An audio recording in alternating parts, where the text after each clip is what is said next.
Merhaba arkadaşlar, Usta Mutfak'ta hepiniz hoş geldiniz. Bugün çok lezzetli bir tarifimiz var. Tatlıların şahını yapacağız. Hem de 15 dakikada. 15 dakikada tatlı olur mu demeyin. Olur. Sufle yapacağız.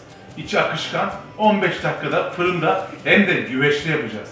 Efsane tatlı. Efsane bir lezzet olacak. Sakın kaçırmayın.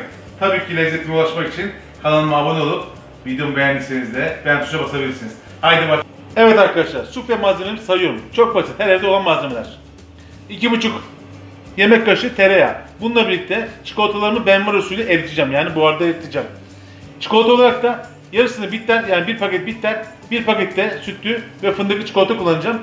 Bitter çok sert olduğu için sütlü fındıklı çikolatayla ne yapacağım? Onu biraz yumuşatacağım. Tadına tat katacağım. İkisini benmari usulü erimeye bırakırken yanında 3 yumurtayla 1 bardak toz şeker çırpmaya başlayacağım. Ardından ona 2 yemek kaşığı kakao ekleyeceğim ve 1 bardak süt ekleyerek çırpmaya devam edeceğim. Daha sonrasında da kıvamını yakalamak için ne yapacağım? 1 bardak unu azar azar koyup kıvamını yakalayacağım. Daha sonra güveçlerimi paylaştırıp fırına göndereceğim. 13-14 dakika arası pişireceğim. Çikolata ve tereyağımı ekmek için bu şekilde bir tencere alıyorum. İçine yarısına kadar su dolduruyorum.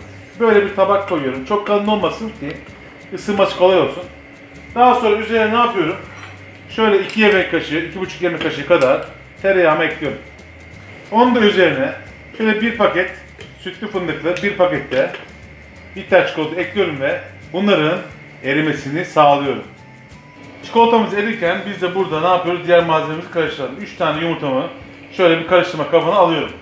İçerisine 1 çay bardağı şöyle şekerimi ekliyorum. Bunları bir güzel çırpıyorum.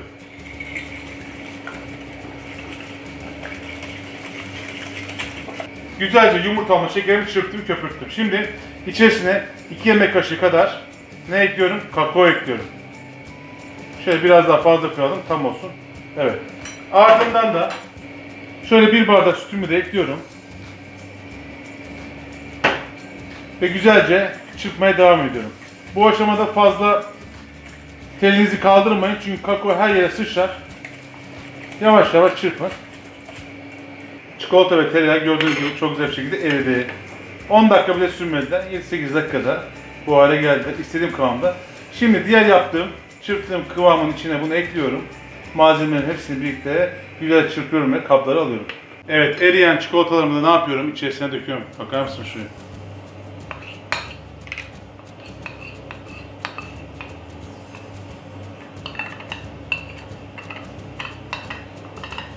Tamamdır. Evet, güzelce şimdi çırpıyorum. İyice birbirine karışacaklar. Çok güzel bir kıvam alacaklar. Bu aşamada içerisine şöyle 1 su bardağı kadar unumu ekliyorum. Fazla un eklerseniz kek gibi olur, akışkanlığı gider. 1 bardak dolusu olmasın ama 1 bardak. Şöyle bir parmakta biraz az olsun. Baktınız çok sulu, o zaman eklersiniz. Şu anda iyi olacak düşünüyorum. Akışkanlık bu. Ne çok koyu ne de çok sulu. Şimdi bunları güveçle paylaştıracağım ve fırına yollayacağım. Suflemizin harcını güzelce güveçlere boşaltıyoruz. Yarısına kadar boşaltacağım ki kabarma payı kalsın. 180 derecede daha önce ısıttığım fırına güveçlerimi göndereceğim.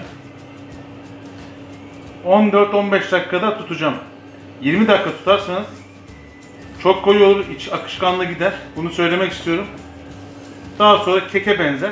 Kek gibi olsun istemiyorsanız 12-13 dakika ve 15 dakika arasında bunları fırınlayacaksınız.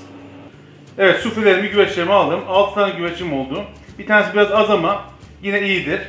Şimdi ben takviye olsun diye çikolatayı çok sevdiğim için şöyle tekli çikolatalardan ortasına birer tane bırakacağım böyle.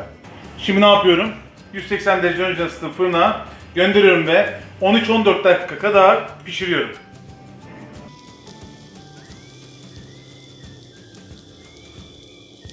Evet, suflelerimiz gördüğünüz gibi şahane oldu. Tam 15 dakikada pişirdim. Gerçekten mükemmel.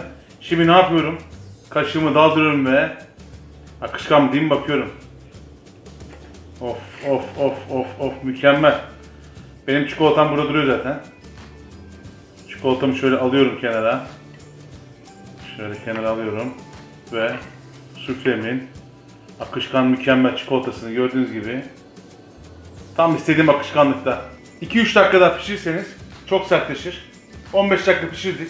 Biraz daha sıvı olsun istiyorsanız siz bunu 13 dakikada bırakabilirsiniz. Ben artık tadına bakıyorum. Siz de tarifimi beğendiyseniz kanalıma abone olarak bana destek verebilirsiniz. Bir dahaki tariflerde görüşmek üzere. Hoşçakalın. Oo, çok güzel.